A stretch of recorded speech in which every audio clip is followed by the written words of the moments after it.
to say she'd heard someone laughing outside her apartment at 3 a.m., a laugh that sounded just like her own. I tried to warn her, tried to tell her not to listen, not to answer, but it was too late. The next day, she was gone. No note, no trace, just a voicemail on my phone, her voice whispering, "Don't let go."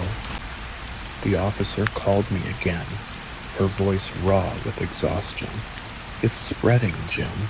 Whatever it is, it's not just in the mall anymore. It's moving, finding new places, new people." I asked her what we could do, how we could fight it. She was silent for a long time. Then, quietly, she said, "We document, we warn, we hope someone listens." That's why I started recording these stories.